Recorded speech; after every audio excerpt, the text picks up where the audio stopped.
Bonjour à tous, j'espère que vous avez la forme. Aujourd'hui, les séries Star Wars sont courantes. C'est un format qui permet de raconter des histoires sur des personnages qui n'auraient pas eu le droit à un film où la production est beaucoup plus importante et beaucoup plus chère. Les séries sont donc aujourd'hui assez courantes pour exploiter ces personnages à merveille comme on a pu le voir avec Andor, qui est à ce jour la meilleure série Star Wars sur plusieurs points à mes yeux, alors que le personnage d'Endor dans le film Rogue One, j'étais pas très fan.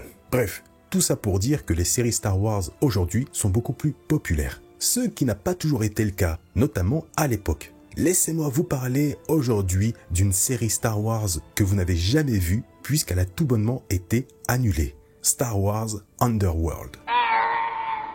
On est en avril 2005, donc après la sortie de l'épisode 3, La Revanche des Sith, au cinéma. C'est durant cette période qu'est organisée la fameuse Star Wars Célébration, 3e édition à cette époque. Tout se passe parfaitement bien avec au programme rencontres avec différentes personnes de Lucasfilm, des auteurs, des activités, des projections comme celle de l'épisode 1 et 2, etc.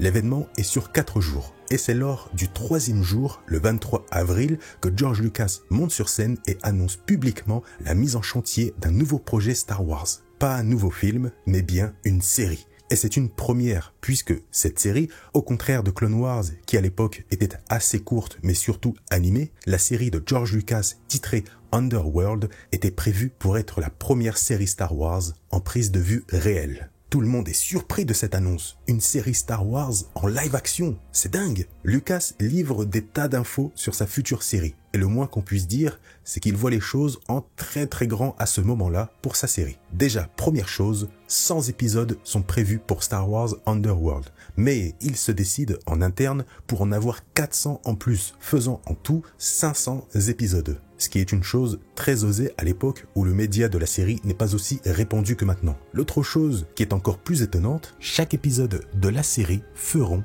1 heure. On parle d'une époque où la durée des épisodes des séries dépassait rarement les 40 minutes, sans compter opening et ending. Et à raison, parce que produire une série, c'est très cher, et surtout très long. Aujourd'hui, ça peut vous paraître normal des épisodes d'1 heure pour une série, mais à l'époque, ce n'était pas le cas. Lucas précise tout de même que malgré 2-3 concept artistes travaillant sur la série depuis quelques mois, il compte réellement commencer à bosser sur la série l'année prochaine, donc à partir de 2006. Donnant ainsi la priorité à la production d'une autre série Star Wars avec un certain Dave Filoni, le film et la série The Clone Wars. Après l'annonce pour Star Wars Underworld, Lucas et Rick McCallum, son producteur, partent à la chasse aux scénaristes parce que Lucas ne compte pas réellement être au scénario, préférant le rôle de producteur et de consultant. C'est un peu plus de 200 candidats à travers le monde qui passent devant les yeux des deux hommes avec l'espoir de trouver les perles rares. On arrive finalement en 2007, Lucas a trouvé son équipe de scénaristes. 6 en tout, parmi lesquels on y trouve Chris Chibnall, le scénariste principal de la série Torchwood, ayant aussi travaillé sur Doctor Who, ou Ronald D. Moore, le créateur de la série Battlestar Galactica. Petite parenthèse, ce mec, c'est George Lucas avec les cheveux longs. Voilà, vous en faites ce que vous voulez, fin de la parenthèse. L'équipe commence le travail à partir du mois de novembre de la même année. Les premières ébauches du scénario prennent forme au cours des 3 mois suivants. Une chose qui fait un peu grincer des dents McCallum, qui lui s'attendait plutôt à voir un premier jet du scénario avant le début d'année 2008 parce qu'il avait dans l'idée avec Lucas de vouloir en main l'entièreté du script final pour lancer ensuite la production et vendre les droits de diffusion rapidement à un ou plusieurs diffuseurs pour qu'ensuite de leur côté ils aient la possibilité d'enchaîner avec les saisons suivantes sans perdre de temps parce que 100 à 500 épisodes c'est beaucoup. Et vous le savez, le temps, c'est de l'argent. Beaucoup de diffuseurs sont intéressés par la série, notamment Disney, ABC et la Fox. Lucas, lui, souhaite en plus de la diffusion télé que la série soit distribuée sur Internet avec le site starwars.com. On est en 2008, Internet prend de plus en plus d'importance dans la vie des gens. Mais l'un des premiers soucis arrive très vite lorsque George Lucas dit aux équipes en charge du scénario « Écrivez ce que vous voulez. Voyez grand, ne vous inquiétez pas de l'argent, le budget n'est pas un problème. » Une chose qui exaspère son collaborateur et producteur McCallum parce que dans un développement, l'une des choses les plus importantes, c'est la mise en place d'un budget qui définit ensuite le chemin possible à suivre pour la suite. Mais ça, Lucas, ça ne l'intéresse pas. C'est lui qui commande, c'est lui qui finance tout de sa poche et il veut que sa série soit incroyable. Et c'est malheureusement ça qui va leur porter préjudice. De leur côté, les scénaristes, galvanisés par Lucas, se disent « c'est cool dans ce cas, on y va à fond ». Et c'est ce qu'ils font, puisque Lucas demande en tout et pour une seule saison 25 scripts pour 25 épisodes par saison. Je ne sais pas si vous vous rendez compte, mais c'est énorme pour une série de cet acabit. Mais au bout d'un moment, Lucas se remet en question concernant la quantité de scripts et revoit sa demande. Il annonce alors à l'équipe qu'il ne souhaite plus 25 scripts, mais 50. C'est-à-dire l'équivalent de 2 saisons. Toujours bien sûr avec le leitmotiv du « ne vous inquiétez pas du budget, etc. » D'ailleurs, selon certains scénaristes, McCallum mettait souvent sa tête dans ses mains en gémissant lorsque Lucas disait ça. Alors, de quoi parle Star Wars Underworld ? Star Wars Underworld se déroule dans les bas-fonds de Coruscant principalement. Chronologiquement, Underworld se déroule entre l'épisode 3, La Revanche des Sith, et l'épisode 4, Un Nouvel Espoir. Le but avec cette série, c'est de montrer toute la période qui suit la montée de l'Empire et son impact sur la galaxie du point de vue de personnages inconnus, puisque Lucas ne veut pas de personnages principaux venant des films, préférant mettre en scène des monsieur et madame tout le monde, mais bien sûr, il n'exclut pas l'apparition de certains gros persos tout de même. Il a déjà d'ailleurs prévu en interne de montrer dans la série la première rencontre entre Han Solo et Chewbacca, comment Lando a perdu le faucon face à Han et plusieurs scènes d'action mettant en avant le personnage de Boba Fett. Lucas veut montrer une partie assez crade de Star Wars.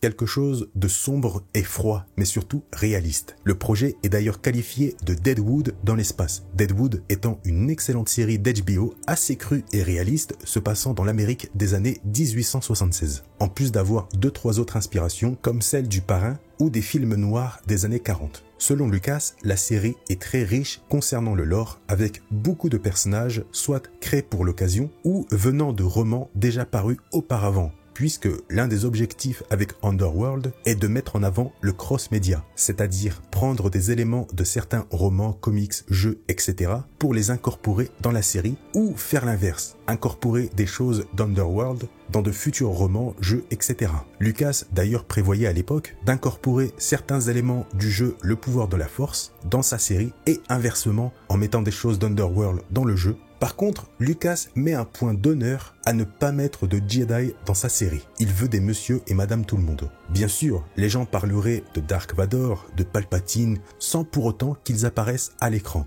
Sauf que, selon l'un des scénaristes, Vador était bien prévu pour apparaître dans la série lors d'une scène de répression sur Coruscant de la part de l'Empire. À cette époque, donc courant de l'année 2008, le reste de la licence, elle, continue d'avancer, notamment avec les comics, romans, jeux, etc. Sauf que durant cette période, Lucas refuse que les auteurs, les scénaristes, etc. utilisent la période après épisode 3 pour écrire des romans, des comics ou autres, parce qu'il veut l'exclusivité de la période et de ses personnages pour sa série. La romancière Anne-Carol Crispin, rip à elle, la femme derrière l'excellente trilogie de romans Han Solo, avait proposé à Lucasfilm une nouvelle trilogie de livres similaires, se concentrant cette fois-ci sur Leia entre l'épisode 3 et 4. Une chose qui a été refusée par Lucasfilm, souhaitant garder le personnage de Leia et la période pour la série uniquement. Karen Traviss, la femme derrière la série de romans République Commando, avait conclu un accord avec Lucasfilm pour écrire un roman sur Boba Fett. Mais le livre est finalement annulé pour éviter les conflits possibles avec la future série. Durant cette période, Lucas est d'ailleurs allé voir en personne les scénaristes de la série de comics République pour leur dire de ne surtout pas tuer le personnage de Quillan Vos, voulant se le réserver pour la série. Lucas prévoit le retour de quelques personnages mineurs des films précédents, comme Gregor Typho, Boba Fett version jeune joué par Daniel Logan et version âgée par Jeremy Bulloch, Peter Mayhew en Chewbacca, et a priori, Ian McDiarmid faisait aussi partie du casting pour reprendre son rôle de l'empereur. Des personnages de la trilogie originale sont aussi prévus, notamment Lando, puisque Lucas a prévu de faire de l'un des personnages de la série le neveu de Lando. Mais Billy Dee Williams a refusé de son côté de reprendre son rôle de Lando. La seule chose qu'on sait officiellement, c'est qu'il prévoit, en plus de Underworld, 5 autres séries sur 5 autres personnages différents, tous liés à Underworld. Bon, c'est bien beau d'avoir une équipe de scénaristes, des tonnes de scripts et de scénarios, mais qu'en est-il du tournage? Quand est-ce que la production va réellement commencer? McCallum, de son côté, s'attend à ce que la série débute réellement sa production courant de l'année 2008, max 2009. Il fait aussi machine arrière avec la saison 1 pour qu'elle ne comporte que 13 à 16 épisodes, parce que 50 ou même 25, c'est beaucoup trop pour une saison. Sauf qu'arrivé en 2009, rien n'a bougé. Le casting préliminaire n'est même pas terminé, parce que Lucas veut que les castings se terminent une fois tous les scripts terminés. Le truc, c'est qu'à l'annonce concernant des rumeurs sur le retour de plusieurs personnages, beaucoup d'acteurs et de personnalités en lien avec Star Wars ont émis leur souhait de vouloir participer à la série, comme par exemple l'acteur Sam Witwer qui voulait reprendre son rôle de Galen Marek, l'apprenti de Vador, pour la série. L'actrice ayant servi de modèle au personnage de Mara Jade espérait aussi que Lucas intègre le personnage dans la série pour qu'elle puisse passer les castings, etc. Sauf que Lucasfilm ont rapidement calmé tout le monde en disant en gros « Calmez-vous, le script n'est même pas prêt ». La série étant toujours au stade de développement, la production est donc reportée en 2010, ce qui permet d'ailleurs à Lucas de donner la priorité à The Clone Wars en cours de diffusion à cette époque. Lucas profite alors de la série avec Filoni pour y implanter des éléments de sa future série Underworld dans le but de les faire ensuite apparaître dans sa série et donc créer le lien, comme par exemple l'apparition des différents étages des bas-fonds de Coruscant, mais aussi de quelques personnages comme Saw Gerrera qui a été créé à l'origine pour la série Underworld et non The Clone Wars. Bon, au niveau des réalisateurs, comment ça se passe maintenant? Eh bien, Jim Marquand, le fils du réalisateur Richard Marquand, le réal du Retour du Jedi, est choisi pour être l'un des réalisateurs de la série. Mais en plus de ça, Lucas et McCallum souhaitent le retour de John Williams dans le but de composer plusieurs musiques pour donner une identité propre à chaque épisode. Je vous ai dit, ils voient vraiment les choses en grand.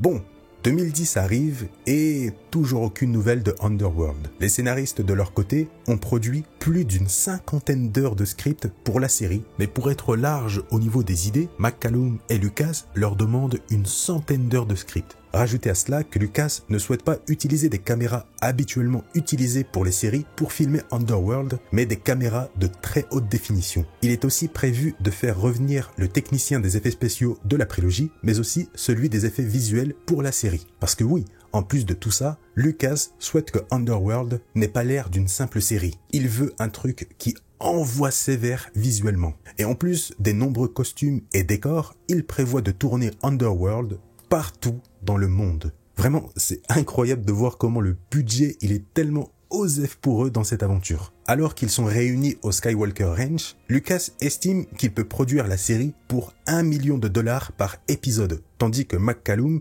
prévoit plutôt un coût de production entre 2 à 4 millions de dollars par épisode. Le tout en se disant que visuellement, ça aurait l'air d'un truc à 20 millions de dollars. Ils prennent alors ça comme un défi. Mais malheureusement, un défi perdu d'avance. On arrive au milieu de l'année 2010 et toujours rien côté production. C'est à ce moment-là que Lucas annonce officiellement que la série est pour le moment en pause. La cause, je pense que vous l'avez, ils ont sous-estimé les coûts de production pour une série en pensant la produire comme un film. Surtout que Lucas paye tout de sa poche pour avoir un contrôle total sur sa série. Mais en voyant le nombre de choses affolante dans les scripts et le coût concernant la technologie comme les caméras, les effets spéciaux et visuels, Lucas et McCallum mettent en pause le développement en attendant que la technologie évolue et devienne plus accessible au niveau des coûts. Mais au bout d'un moment, malheureusement, ils se rendent tous les deux à l'évidence. Il est impossible de produire une série d'une telle ampleur avec seulement 5 millions de dollars par épisode, pour la simple et bonne raison qu'avec tout ce qu'il demande, un épisode d'1 heure coûterait en réalité 50 millions de dollars. Je vous laisse faire le calcul en prenant en compte les 16 épisodes qui étaient prévus à la base, c'est inimaginable. Et surtout, dites-vous qu'à la base des bases, il souhaitait 25 épisodes d'1 heure. À titre de comparaison, un épisode de The Mandalorian équivaut à 15 millions et un épisode de Andor à environ 20 millions. 2012 arrive. Lucasfilm abandonne Star Wars Underworld, mettant en cause le modèle économique du format série télé beaucoup trop restreint pour un projet pareil. Impossible d'avoir un quelconque rendement avec de tels coûts de production. À ce moment-là, aucune personne n'est réellement au courant. Les scénaristes, eux, de leur côté, continuent d'écrire, parce que oui, c'est pas terminé à ce moment-là, et ils apprennent finalement la nouvelle via le rachat de Lucasfilm par Disney durant la même année. C'est là qu'on arrive en 2017. Lucasfilm réexamine le projet Underworld, parce que Disney souhaite lancer son propre service de streaming, Disney+. Lucasfilm décide alors de garder l'idée d'une série live-action, mais abandonne complètement l'idée de Underworld, puisque la plupart des histoires que la série voulait aborder ont été produites depuis avec des romans, des comics et surtout avec la série de Dave Filoni Star Wars Rebels. Lucasfilm développe alors un nouveau projet se passant cette fois-ci après l'épisode 6, connu en interne sous le nom du Mandalorian. La suite, vous la connaissez. Triste ironie pour Lucas et McCallum, puisque c'est durant le développement du Mandalorian que Lucasfilm exploite une toute nouvelle technologie en interne à moindre coût, permettant de gagner énormément de temps, en plus d'économiser beaucoup d'argent, tout en ayant un rendu visuel époustouflant, le Stagecraft, une technologie qu'ils auraient bien voulu avoir à l'époque. Malgré son annulation, Underworld a servi d'inspiration pour quelques éléments de la licence, comme l'idée de la première rencontre entre Han et Chewie dans le film Solo, pareil pour la partie de Sabak mettant en jeu le faucon entre Lando et Han. D'ailleurs, la boucle est bouclée puisque Lucas a contribué au film Solo. Et comme je vous l'ai dit, ces deux scènes devaient être à l'origine dans sa série Underworld. Dave Filoni s'est inspiré de plusieurs travaux inachevés de Underworld pour sa série Star Wars Rebels. Le prénom de Sheev pour Palpatine avait été spécialement créé pour Underworld aussi. Et ça, je ne le savais pas, mais toute l'histoire personnelle autour du personnage de Kratos dans le jeu God of War de 2018 s'est inspirée d'une ébauche de scénario de la série Underworld. Dites-vous que si l'histoire de Kratos est ainsi dans God of War et Ragnarok, c'est grâce à Star Wars Underworld et les scénaristes ayant bossé dessus. Underworld n'a pas été un si grand gâchis que ça finalement, mais en étant un peu honnête, c'était impossible que ça marche avec de telles exigences. 50 millions par épisode d'1 heure sur un total de 16 épisodes, c'est fou. La seule série aujourd'hui ayant mis 50 millions par épisode est la série du Seigneur des Anneaux. Mais c'est pas comparable, puisque là on est sur 8 épisodes au contraire de 25, puis 16 pour Underworld. Et en plus, selon un analyste d'Amazon, la série du Seigneur des Anneaux ne serait pas si rentable que ça. Et c'est normal, 50 millions et quelques, ou un tout petit peu moins, fois 8, c'est chaud de rentabiliser le produit et de dégager du bénéfice. Donc imaginez avec Underworld. Vraiment, Lucas, il était en mode, désolé du terme, mais bas les couilles du budget. Et c'est d'ailleurs l'une des seules choses que j'aimais beaucoup avec lui, c'est qu'il voyait toujours les choses en grand, sans se limiter parce que c'était George Lucas. Bon, après, malheureusement, il y a le retour à la réalité et la chute fait plutôt mal. Merci à tous d'avoir suivi cette nouvelle vidéo, j'espère que le format vous a plu, que le sujet vous a plu, n'hésitez pas à me faire un retour dans les commentaires, le petit like bien sûr ça récompense le travail fourni. Sur ce, je vous laisse, prenez soin de vous et à la prochaine.